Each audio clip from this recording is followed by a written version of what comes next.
What's up, guys? JB here with Marketing 360, and I have a crew here on the call that has a ton of experience working with customers. We're talking about building raving fans and how do you build customer experiences that really create raving fans about your brand. And so I have Matt, Gianne, and Darius on the call today to share their thoughts and ideas on this topic, and we'll just kind of get the ball rolling with Matt here. What do you think? Just providing value at all times for your clients, finding additional ways to provide value and doing things for your clients. The difference in great service and average service, and the key difference is anticipation, being able to anticipate your customers' needs and then proactively communicate solutions. So just always finding ways to provide value for your clients. Everybody pays some amount of money for the service or the product that you offer, right? And so your goal as a brand is to try to deliver back to them more value than they perceived what they gave you, right? So you are exceeding expectations at that point. So how can you provide value in every which way to do that is critical. I tend to think of it from there's three points that I tend to lean on when thinking about helping a business properly see how to create raving fans. And a lot of it comes from sports background, different things. But the first thing is, one, you should, if you know, whether you make a product or you provide a service, you should first and foremost be doing something worth talking about. If I'm coming to your house to do the house cleaning, you know, I better be able to tie the little bows on the toilet paper and do the things that make you be like, wow, you know, they got everything. We just went to an Airbnb, and several of us were like, they thought of everything that you could possibly think of for us to be in their home, you know? And so that's the first piece, is just do something worth talking about, make something worth being a fan of. And then second is, you know, being empathetic to that individual who you are serving or making something for. And I think that empathy keeps that relationship genuine. It keeps you, you know, sensitive to who they really are. What do they need? What are their actual problems? And then lastly is just be yourself. I'm never going to be anybody else but me, right? You know? And so the people who love me and care about me and the community I'm a part of, they're going to take me for me. I don't have to be, you know, something I'm not, or a company that I'm not, or a product that I'm not really, a level that I'm not really at. Absolutely. I actually love the first tip because, you know, create something that people have to talk about, and every business can do that, right? It's about creating stories. And how do I create a story? And your example there, like, hey, you're a cleaning company. All right. That's not that exciting, right? But every time you clean a house, what's that special thing you do? Maybe you do hide like a piece of candy in the house, or how do you do something that's just like, wow, that's different, right? And so that they're going to cut their hair and they're like, oh yeah, I love my cleaning crew. They like hide Tootsie Rolls under our pillows. We have to find them, you know, like it creates stories, and then they start talking about it. So what's that extra special sauce that you can put on your business that even though you do the same thing that all your competitors do, they don't do that one thing that you do. That's something different that creates stories. And that's a great tip that I think every business can take back to the fort and implement pretty much today, right? I think one that can't be overlooked or possibly overstated is just the energy piece. So many small businesses get into such routines and get so focused on finding the next customer, and setting up that next job, that we often overlook the most simple thing that you can do. And that's being grateful that that customer, the last customer that you had, made the choice to choose you as their business partner, or chose you to do business with, right? Taking the opportunity to write a card, shouting them out on social media, or even just picking up the phone after you've provided service or a product and saying, hey, thank you for the business, right? We really appreciate it. It's those personal touches that sometimes the most simple action creates the biggest effect for customers. Yeah, there's a reason why, you know, campaigns and things that have that human element, anytime you see that human element in a commercial, it gets you, you know? It's like, we're made for that connection, you know? It can be easy when you get in the routine of what you do all day long to be robotic about it. You're doing it over and over again. But when you add that personal touch to it, a lot of times you're thinking about what is that one little thing that makes you stand out? The one thing that makes you stand out from someone else or some other company or business, that's what people are going to remember. And if you're also personable with it, they're going to, if you remember someone's birthday, if you remember that they have kids or they're going through a tough situation and you bring it up and even just ask them about it the next time you talk to them, they're going to come back and say, wow, Darius really remembered me. I wasn't just another number that he was going through and calling, or another business that he was trying to talk to. Nowadays, everybody's talking about influencer marketing and how that's the new thing, and you need to find influencers and people that can, that have a lot of followers, that can talk about your brand, talk about your marketing. And I think based on this call and everything, I would argue that we all should invest in influencer marketing, but every influencer we have is one of our customers, right? And it doesn't matter if they have 10 people that are following them, it's just their family. It doesn't matter if they have 5,000 people in your local community. Just every single person telling stories about you online and talking about their experiences, that there's no better marketing than that, because that's just unbelievable. All the messaging that you get, all the different marketing channels is like through every person you get in front of their audience, and then they tell their friends about you and they keep coming back to you, and that's ultimately going to generate the best return on investment you could possibly have. So the question is, how do you build these types of experiences? And I would say you need to really build it into your actual process, because it's good to talk to your team about, hey, be upbeat and cheery and do stories and do cool stuff and know their birthdays, but you know what? That's not going to be long standing unless it's actually in your process. So you need to think about, hey, at this stage of the process, this is when we send them that direct message on social media with the thank you message. At this point in the process, this is when we send them a handwritten card. At this point in the process is when we hide a piece of candy in their house, right? Like, you need to actually have it as part of the job description and process. And if you do that, you're actually going to execute it from here forward. If you just talk about it, it'll probably work for 2 weeks, and then it'll start to fall off. So what other thoughts and tips do you guys have on that front? Yeah, having a game plan, like you talked about, JB, is these are great things to want to do, and then sitting down and thinking about, how do I execute on these, and what tools and what resources do I need to do this. One way would be, you could create a spreadsheet, right? And you could collect emails, and then you could sit down maybe once a week and send out all these personal emails. You could utilize a CRM like we have. You could set up automated emails to do this for you. Automate in that sense to make it easier for you, but you're absolutely correct. You have to think about, how do I want this customer to feel about doing business with us, and then sit down and think, how do I execute on this, and what do I need to put in place to be able to do so. It's like anything else, the more effort that you put into it, the more you're going to get out of it. One of the things that I've noticed over the years and with small business owners is they work so hard to get that next customer.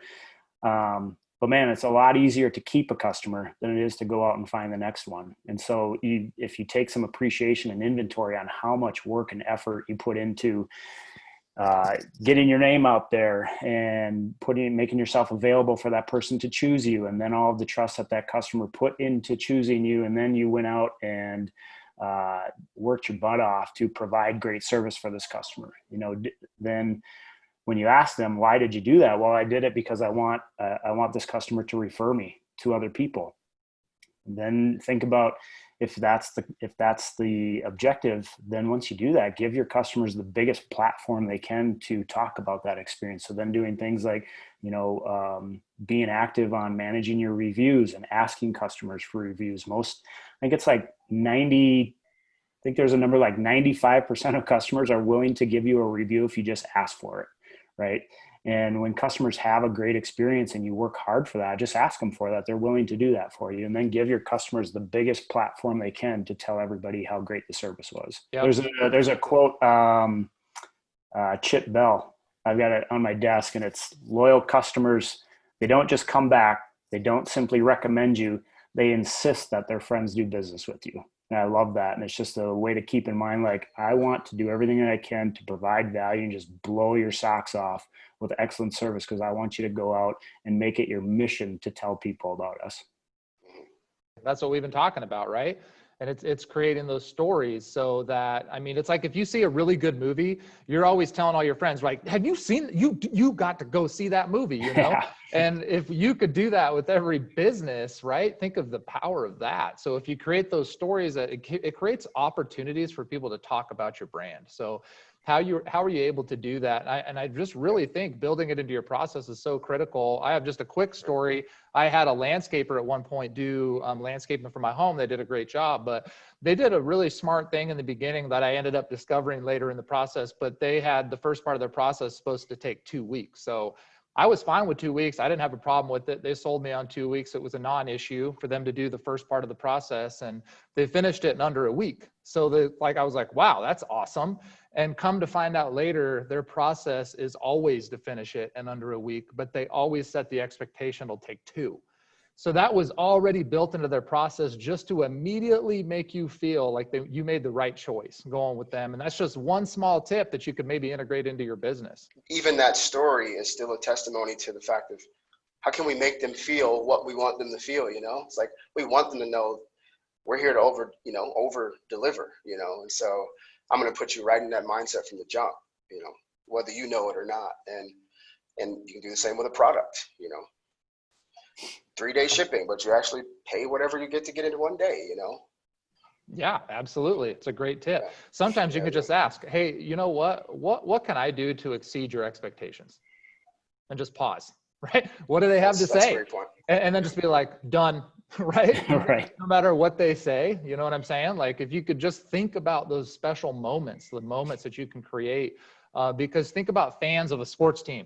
They buy their shirts, their hats, they're crazy about it. They talk to everybody about it. And that's creating raving fans for your brand, you know? Maybe somebody comes into the restaurant and after their meal, you're just like, here's a free t-shirt. I just thought you guys were great customers today. Have a good day, you know? Or here's a free dessert, you know? Like how do you just integrate that stuff in there? You know, Mexican restaurants give you the chips for free, you know, the chips and salsa for free. Well, what if you just, you know, didn't necessarily give it for free, but always gave it for free? Hey, here's a free appetizer today. Thanks for coming in, you know, and it's just built into your margins. Like these are all ways to increase customer satisfaction. Yeah, I think a lot of that too is coming back and putting yourself in someone else's shoes or thinking about the experiences like you just mentioned. What made you talk about someone or what made you come back to a business or refer someone else to it, and then applying what it was. It was under promising, over delivering. It was the Tootsie Roll under the pillow. It was the little things that made you remember it, and how can you apply that to your business? And another thing, when you're talking about the extra little things that are built into the margins, I think it's important to remember you're not always going to have the person that liked it. And when you think about those people, I think a good thing is to ask for feedback. What could we have done better?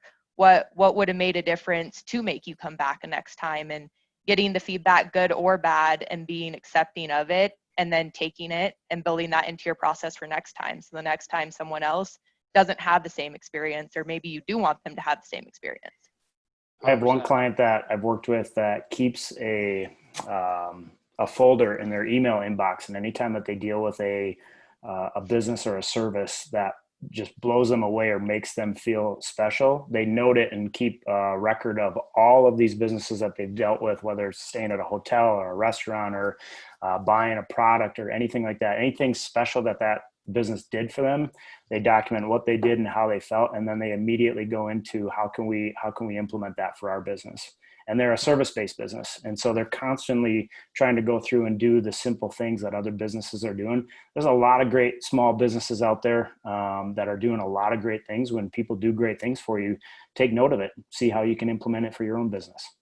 You decide on what you want your extra things to be. How are you going to uphold raving fans, and what are the processes you're going to follow, and then hold your team accountable for that. And when you start seeing someone that doesn't have the patience or is forgetting to do the little tasks that's going to create the raving fans, remind them of it, and keep each other accountable for what you decided on as a company that's going to encourage the raving fans, and making sure it's not just one person who's doing it, but everybody. 100%. And I think, you know, it's easy to get caught up just focusing on acquisition, right? And it's, you know, everybody's guilty of it in business, of just focus on how do I get more customers? How do I get more customers? But if you actually sit back and ask yourself, what's the easier path to a new customer? Is it going out and finding a new customer that's never worked with me before? Or is it finding a new customer through a customer that's worked with me before? And that obviously is the easier solution, but only if you exceeded their expectations, right? And they were wowed by your level of service service. But if you do that right, then for every one that you find and becomes a new customer, now they give you 2 or 3 more. And that's the winning equation to success, right? But the question is, how do you do it? So I would just challenge all you small businesses out there to just think about your process from the very beginning experience that a consumer has with your brand, whether that's your website or your marketing materials or whatever it is, maybe even a flyer, all the way through your sales process, post-sale, through your account management process or your product delivery, whatever it is. Think about every single step in the way, and maybe even secret Santa yourself, right? Secret shopper yourself, and go through the process and identify those weak points. Talk to your customers that have been through the process and identify the weak points. And then how do you fine tune that thing, right? Like it's like, this is like a pit stop, like your business is pulling in and the NASCAR and they're coming in there. And this is your opportunity to really fine tune your whole process so you can take off, right? At a whole new speed for the remainder of 2020 and then into 2021. So I would just say, I just challenge you, think about every step of the way, and then how do you put a little special sauce on it at each step during the process, so that at the end of it, your customer's like, hands down, no question, the best business I could have chosen. And I just can't imagine anybody even competing with them in terms of what they do. It's just a whole nother level. I would challenge you guys to do that. While we strive to be perfect for our clients too, the mistakes and bumps along the way sometimes provide the biggest opportunities to win over fans. People don't expect you to be perfect, but they expect you to fix it if something goes wrong. And those are great opportunities to show customers that you really care and that you want to get it right and then execute on it. That's really good, because I think some of the best stories are, man, I can't believe how this company handled the situation. So they screwed up in the beginning, but you know what? They got on the phone with me. The business owner got on the phone with me. They got it straightened out. They gave me twice as much as I asked for, and then continued to follow up until I couldn't take it anymore. I was like, yes, I am unbelievably happy. You know, that's a great way to create a story that creates raving fans. And then what, like you said, what do people see? They see, oh, wow, okay, this is awesome, because nobody is perfect. So they could make a mistake, but you know what? They're going to fix it if they do. So that's a good tip. It's really how you come back from a mistake that had happened. We were in Hilton Head last year. We went out to eat, and as big oyster fans, they were super keen on how big the oysters were in each of the shell. And for what you're paying down there, you definitely want your money's worth for what it is. And they paid a good chunk of money for some oysters, and they came out and they were just so tiny. And they politely called the server over and they asked, you know, hey, is this typically what you guys are bringing out? Who's checking these? Do you have standards? And the server just didn't really care. He was just like, yeah, this is it, and kind of walked away and didn't even do anything. And we then asked to talk to the manager, and the manager came out and he was like, I'm so sorry this happened to you. I'm sorry that not only did you get served something below what you were expecting, but then our server also didn't care about you. You know, choose one of our sister restaurants or come back here while you guys are still staying and we'll comp your entire bill. And we went out to dinner the next night at a different restaurant, a big fish place, and they did. They came in there and there was champagne sitting on the table, an ice bucket, oysters already laying out, and it was a 4-course meal, probably the best food I've ever eaten, and they didn't even care what we had to pay for it. Their goal was, we want to make it right on your end and make sure you guys come back. And to this day, we'll never forget what that restaurant was and what they were willing to do, even though the first time it wasn't perfect. And it was exactly that. It's, we don't expect you to think we're perfect, and if we mess up, we're gonna make it right for you. Love it. Boom. There's the story, right? We've been talking about it. It's unbelievable. I got a good one before. I know we're running long here, but I was driving down over the overpass, which was there was a Taco John's on this exit, which was 500 yards away. Okay. And there's this car with this lady that's driving up towards the highway to get onto the highway. And about 100 yards behind her is this guy from Taco John's that was obviously working, you know, in the kitchen or whatever. probably the guy taking the order. He was in a full-blown sprint holding a bag of Taco John's because they messed up the order and this lady didn't take all of her food. And he was like, damned if she gets out of here on my watch without all her food. And he did like a 500-yard full-blown sprint. He ended up catching her just before she turned down the ramp to get onto the highway and gave her her food. Completely, you could see he was just dying at that point. And I was just like, that's execution excellence, because how many times have you gone through the drive-through and drove off and got home or well down the road and you realize they're missing something and how upset you are about it, super frustrated. But just at that moment when you're frustrated, somebody knocks your window and you're like 500 yards away and they're like out of breath and they give you the food. What are you going to think at that point? You're like, wow, this is unreal. I'm always going to Taco John's from now on, right? So, and I'm bringing all my friends. Yeah, exactly. I think that brings up just one last quick point. It truly doesn't matter what type of business you are, who your demographic is or your clientele, big, small, remote area, busy city. Creating raving fans is any company, anywhere you are. They're always serving people. Serve people first, take care of people, and they will take care of you. Perfect. Facts. All right. Thanks, guys. I really appreciate great tips today. Hopefully there's some good tips here that you guys can take back to your brand and make it better and build better customer experiences and hopefully build raving fans that drive you more raving fans. Have a good day and happy marketing.